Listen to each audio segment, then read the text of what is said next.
in spite of the Packers' effort in this game, the Pittsburgh Steelers still got the W at Heinz Field. Now, when it comes to doing these videos, I start off with the winning team first and then the losing team. And when it comes to the winning team, I start off with the negatives first and then the positives because I think they deserve to end on a positive note. Then for the losing team, I talk about the positives first and then the negatives last because they deserve to end on a negative note. If you want specific times are in the description down below. If you just want to hear positives of the Steelers, positive of the Packers, negatives of the Steelers, negative of the Packers, just Steelers, just Packers, you name it. Just times are down below if you're interested. But let's get started. When I look at the Pittsburgh Steelers defense, I find them to be overrated. Yes, early on that Sunday night game, the broadcast booth were showing all these statistics by the Pittsburgh Steelers. And if you look at them statistically, they looked as if they're a great defense. But I disagree right here.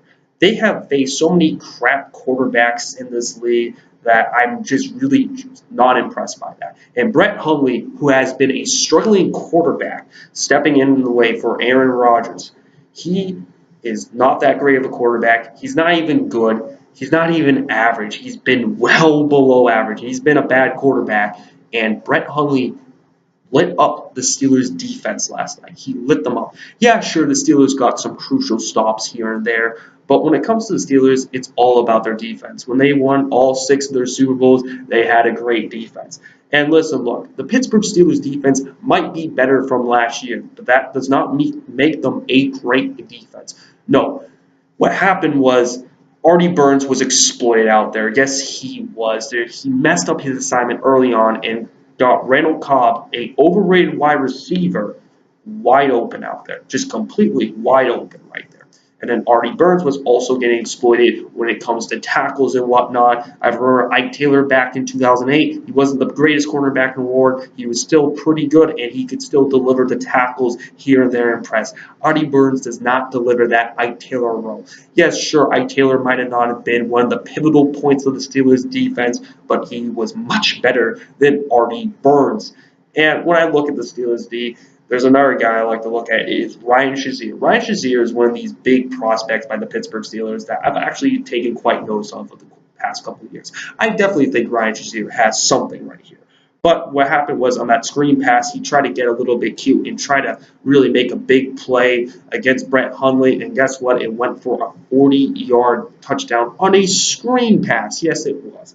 And at least the broadcast booth at least had some diligence to put the statistic about how the average length of the Steelers' touchdowns against the Steelers' defense tend to be over 30 yards or something ridiculous that they gave up the most long yardage touchdowns and whatnot. That's not that great.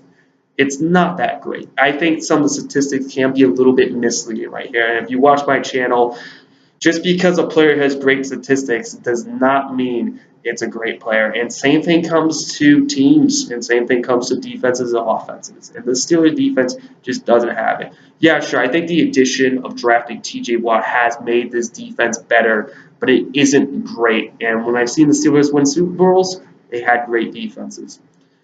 Now, when it comes to the offense of the Pittsburgh Steelers, I thought that the trio had a very good night. Now, the reason why I'm talking about this as a negative is because some people statistically would be like, oh, they had a great night. Ben Roethlisberger had 3 to 4 touchdowns. Antonio Brown had over 100 yards receiving. And then Le'Veon Bell obviously did his due diligence right here. And listen, look, I think it's a very good night. They didn't go up against a great defense. The Packers are far from great. Listen, look, this ain't the 2010 Packers, okay? Ever since 2011, the Packers defense has been anything but stellar. The best I've ever seen the Packers defense was in 2014, and I would say they were average in 2014. And when I put this all together, listen, I think when I look at Roethlisberger, he had a couple picks here and there. One of them was a tip pick and whatnot, so maybe you really can't really put too much against that value right there. And then Antonio Brown, he had a little bit of a bitch fest later on in the game. Obviously, eventually delivered, which was good for him. I'll talk about that. Positive, of course. And I think one thing for sure about Antonio Brown was he couldn't make this one-handed grab and when the one of the second to last drives. I wouldn't say he choked right there. I don't think Antonio Brown chokes, but it was just something. You're Antonio Brown. You can catch the ball with one hand. I mean, all these wide receivers can catch the ball with one hand. I'm not really impressed by when Odell Beckham Jr. made that one-handed catch. Sure, it might have looked cool and all, but to be honest, there's a lot of receivers out there that aren't great that can make those catches. Look up Brandon Lloyd. Not a great wide receiver. He probably only had one great or good year where he made it to the Pro Bowl, but he had this one spectacular catch and all of that. I mean, at the time when I was younger, I was like, oh my God, this guy's amazing and whatnot, not realizing that this guy's like just okay. He's not actually amazing and all of that. So Antonio Brown, if he was coming to the sideline, you could just catch the ball. Just catch the ball, and that's what you need to do right there. And another big part was their offense was in the red zone on their first possession. Yes, they scored on that, but you're going up against the Packers defense, and they used a lot of this kind of cutesy little plays right here, kind of oddball plays, I like to call them. That little shuffle pass to your second string tight end. I'm thinking to myself, why are you doing a shuffle pass to your second string tight end? Sure, it worked and all that, but then you had the Martavius Bryant end around. And I'm just trying to put this all together, thinking to myself, you're going up against a Packers defense. Can't you just line up and just play your football against the Packers defense? Why do you have to do all this? I don't want to say exactly exotic stuff, but why do all these kind of like end arounds, shuffle passes? Listen, look, you could probably just do a fade route to Antonio Brown. Sure, he might only be 5'11", but I think you could do a fade route or do a fade route with Martavis Bryant if Martavis Bryant thinks tomorrow, or just run the ball in with Le'Veon Bell. It's really that simple, and I think the Pittsburgh offense is more than capable enough of doing that. I'm just shocked that they went with these weird plays early on in the game. Who knows? It obviously worked and all, but that's a little bit concerned. And also on the second to last drive of the game, I want to mention that I'm not a big Mike Tomlin fan, nor did I like Mike Tomlin's play call right here, or Ben Roethlisberger's decision. Now, I know on the third down on their second drive where they thought that maybe the Packers would get the ball back, they had Antonio Brown double coverage, which I kind of understand. They ran him on a little drag route. And I'm thinking to myself, your third down, just put Antonio Brown, make him run beyond the line of scrimmage. Just make him go past wherever you need to convert, not before the line of conversion. And he ended up getting double teamed right here. And not only that, you should be focusing, maybe if you're not going to throw to Brown, maybe focus throwing to Bell, because Bell is a good receiving back. And then my next guy would maybe be Martavius Bryant or Jesse James, even though he had some drops here and there. He throws it to Eli Rogers. Why the hell are you throwing to Eli Rogers? Eli Rogers isn't even that great of a player. I'm not even that big. And to be honest, when it comes to these crucial downs and plays, I personally think that if it's a crucial down and a crucial part of the game, give it to your best player. Sure, you have Ben Roethlisberger, so of course he's going to get the ball, but why the hell are you throwing it to Eli Rogers? It just doesn't really make too much sense right here. And it wasn't really that great of a read or whatnot by Big Ben and all of that, but it just wasn't a great play call. And I'm just not a big fan of Mike Tomlin and all of that. I just don't really think he's that great of a coach. Seeing what happened with Artie Burns, missed assignments, with Ryan Shazier getting too cute, the cutesy stuff on the offense and all that. I mean, I know it's mostly Todd Haley with all that, but Mike Tomlin, you should at least have some say on the offensive side of the ball. I mean, you have been a coach for 10-something years. And not only that, it's just, why the hell are you throwing Eli? I mean, Mike Tomlin knows this. Mike Tomlin does know. He gets the call through his headset and saying that, okay, we're going to do this kind of play, thinking to himself, well, Eli Rogers is going to be there. Okay. It's a big third down to game. Why the hell are you going to throw into Eli Rogers right there? Just kind of confuses me. And when it comes to the positives of the Steelers, I think the Steelers trio did have a very good night. I mean, I thought Ben Roethlisberger, I know he put a lot of heat on himself early on in the season that he says that I'm an aging quarterback, I'm not doing so well and all that, but he didn't look too old out there. No, he did not. And to be honest, when I look at Ben Roethlisberger legacy-wise, who was the better quarterback, I think Ben Roethlisberger is better than Drew Brees legacy-wise. Maybe not this season, but Ben Roethlisberger legacy-wise is better. Not only does he have 2 Super Bowls, he's definitely a guy I feel comfortable with in the final 2 minutes of a Super Bowl to make a clutch play. I have that much confidence. And to be honest, that's rare to find in quarterbacks. There's not many quarterbacks out there that can do that. So obviously, I think I have more than enough respect about what Ben Roethlisberger is on the field. Antonio Brown, after his little bitch fest and whatnot, Antonio Brown made a clutch catch. It was absolutely perfect. Sure, it was a great throw by Ben Roethlisberger, but it was also a clutch catch by his part. Le'Veon Bell played, and obviously when that trio is flying high, I think the Steelers are pretty darn dominant right there. That's definitely something to look at. And also, I like to notice that Martavius Bryant at least found a role in the kickoff squad a little bit. I thought he had a nice 40-yard return early on in the game. And that's something that's going to be crucial because if you got like a big target that's well over 6 feet tall playing the slot receiver, usually when you see slot receivers, they're not that big. And he's also pretty fast. And seeing him being a little bit agile out there was definitely a plus right there. So when you put that in perspective, I think that's definitely something that he's responding, he's producing out there. I still like Juju more than Martavius Bryant, all, but hey, it's at least nice to see something producing right there. And also Cameron Hayward went up against a good O-line tonight, got 2 sacks. Props to him on that one. And I thought the Steelers O-line did pretty darn well and all that. And Mike Tomlin, hey, I'm not a big Mike Tomlin guy. I don't even think he's that great of a strategist, but even George Washington wasn't considered a good general at all. He was considered a bad general. Yet even he could beat the British Army, which was one of the biggest superpowers at one point. So, hey, listen, look, Mike Tomlin, the one thing he could do is at least got the guys to play. Because I don't think the Steelers, I never thought of them as a team that are scared. They're not a scared team. Can they do some stupid stuff sometimes? Absolutely, and that's definitely a part that I look at Mike Tomlin that he definitely does not help them with and whatnot, but he at least knows how to get them to play.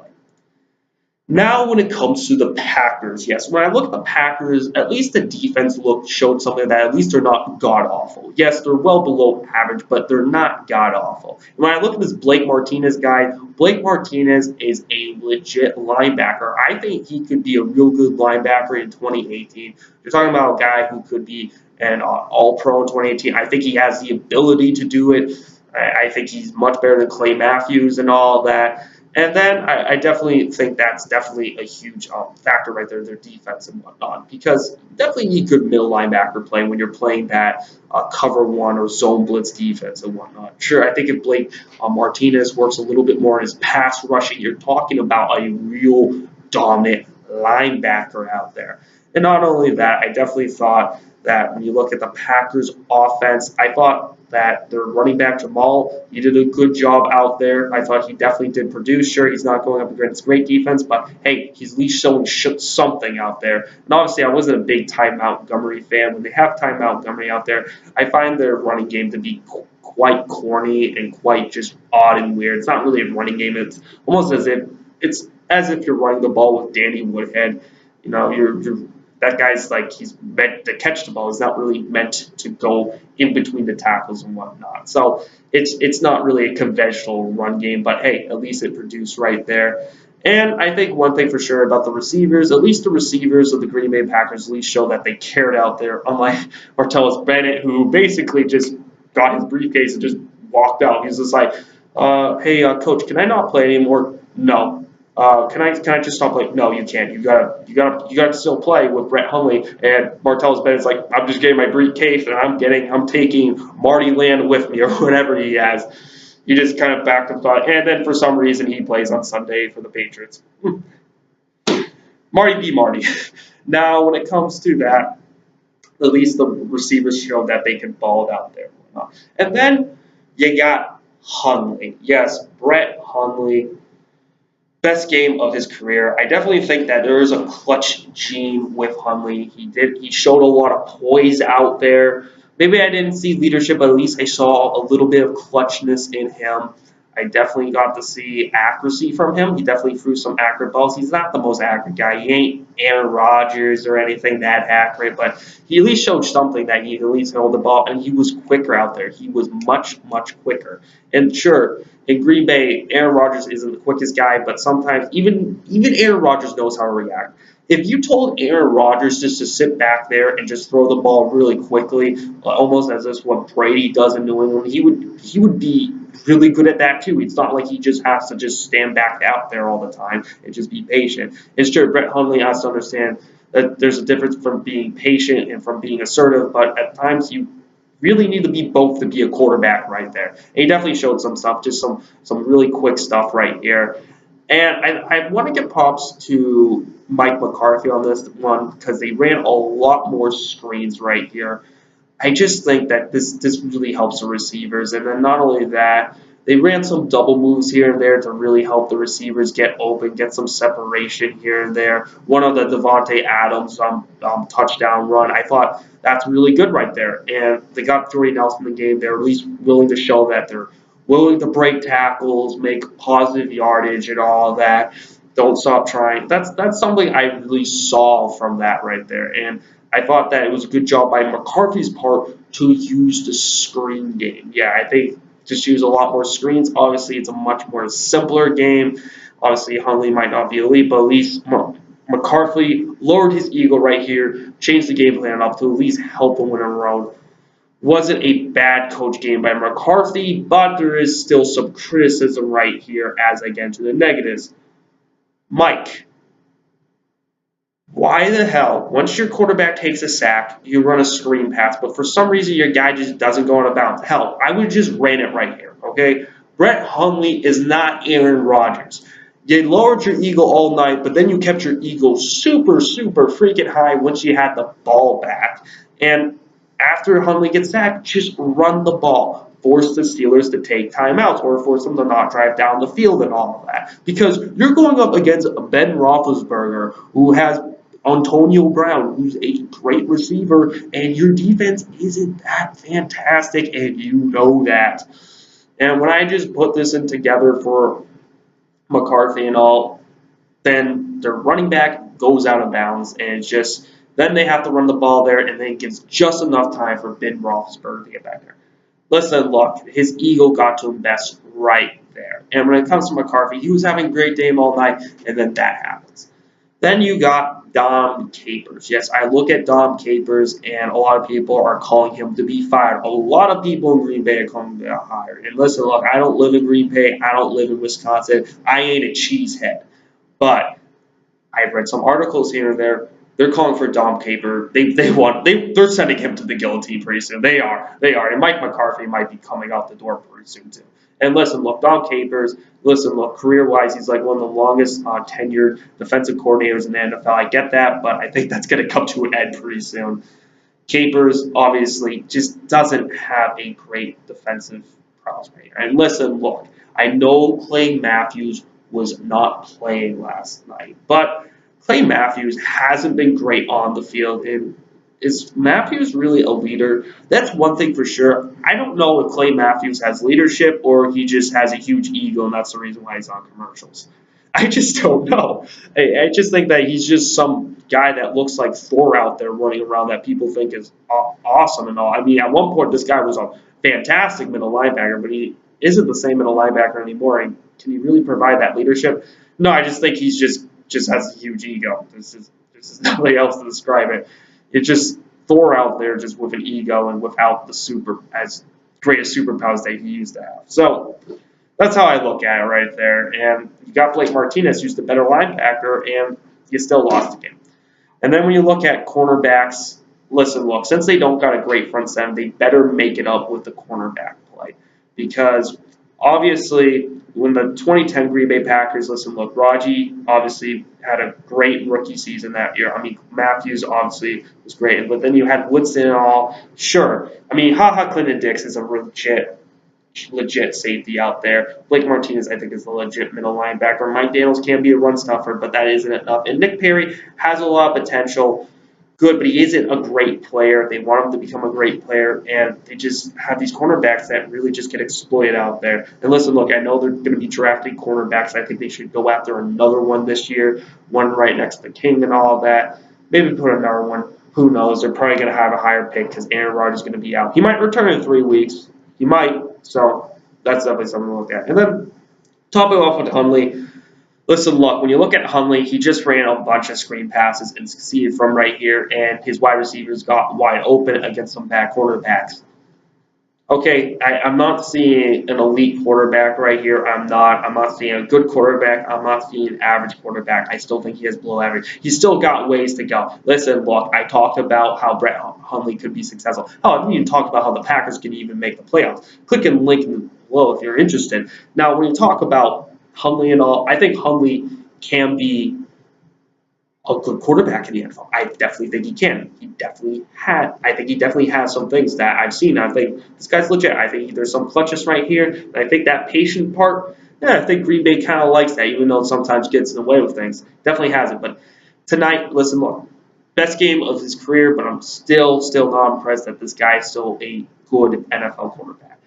But when I look at this as a whole, as his game as a whole, the Pittsburgh Steelers, listen, look, you came out with a victory. You came out with a clutch victory, which is good, but the Green Bay Packers shouldn't have been even close to you in this one. No, they shouldn't.